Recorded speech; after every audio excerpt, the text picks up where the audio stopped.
wars and knowing that God was with him and knowing that God, but there's something about when we get too blessed, sometimes we forget who God is.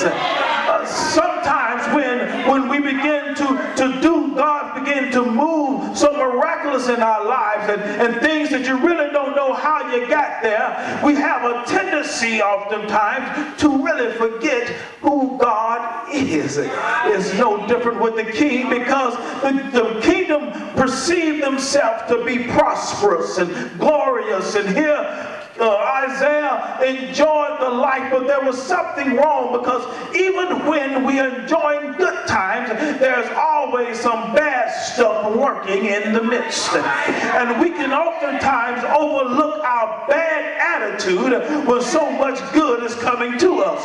We can overlook our bad way of doing things when we have so much going for us.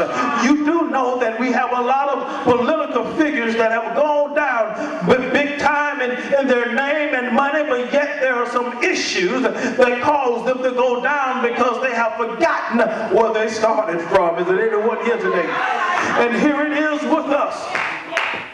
The king Uzziah began to get high on himself. The Bible proclaims that he was strong, and he decided within himself to go into the temple of God where no one went but the priest. The priest came in and said, listen, you need us as priests, as the sons of Levi, the descendants of Aaron, to come and present before the Lord, because we have been set aside for the purpose. But the king thought he was just too much and more for that, and things began to happen, and right then, when he lit the incense, that his body began to turn leper.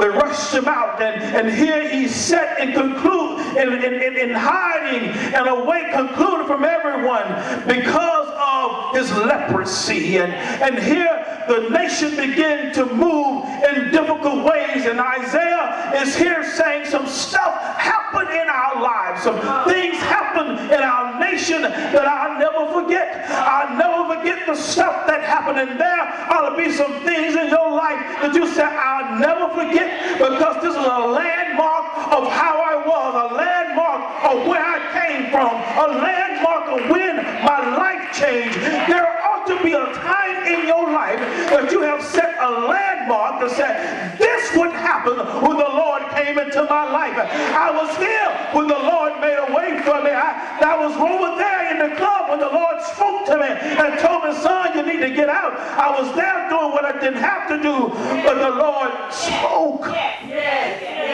There ought to be a landmark in saying, and Isaiah said that in the year, my landmark, King Uzziah died, I remember the circumstance. In that same year, something dramatic happened to me. I had a clear view of the king. Something happened because I was looking at King Uzziah's almighty, all glories. I looked at my kings all this time and knowing that they had my best interest at heart, but it's something about what I saw.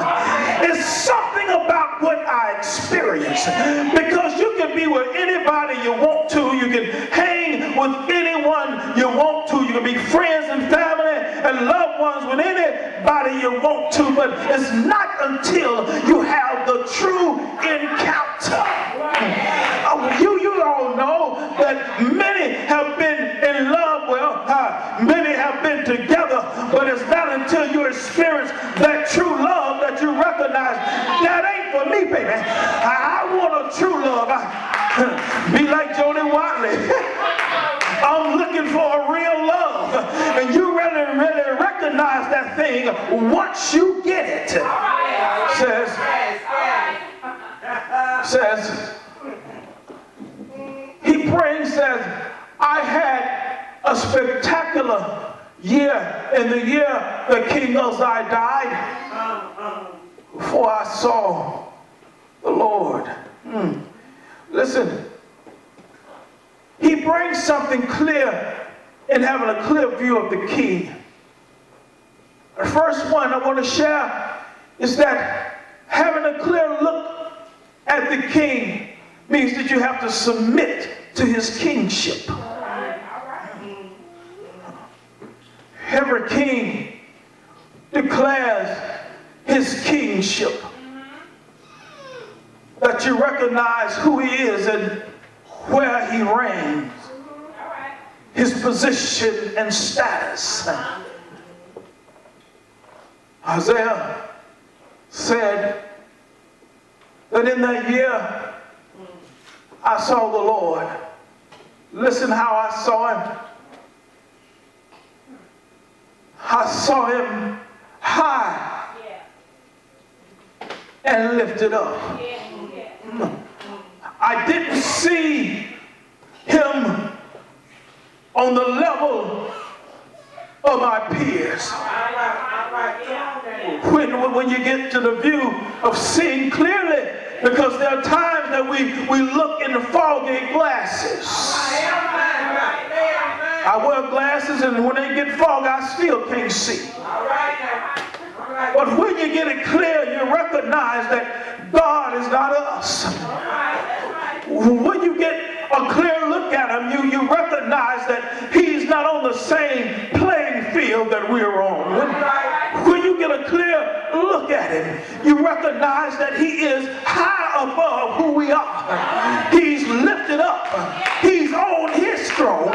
Something about having a clear view at the king that makes you recognize that you are nothing.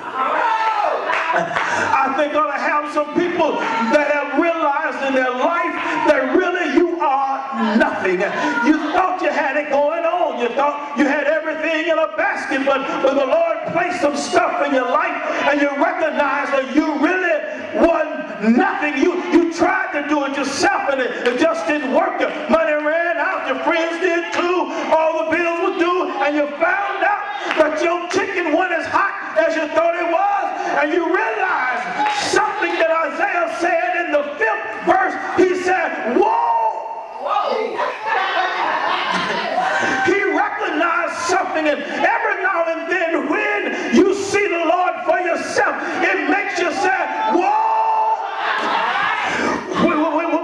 When you see that you're messed up, you're toe up from the floor up, when you not do anything right, every now and then in the face of the mirror of God, you have to say, whoa! Step back and say, look, I ain't nothing right now. I'm lower than dirt. I'm messed up. I'm filthy. I'm rags. And here is the King of Kings standing before me. How can I stand before a righteous God? Surely I have to submit to his kingship and say, God, you're too awesome for me to stand there, and I have to step back off myself and say, what?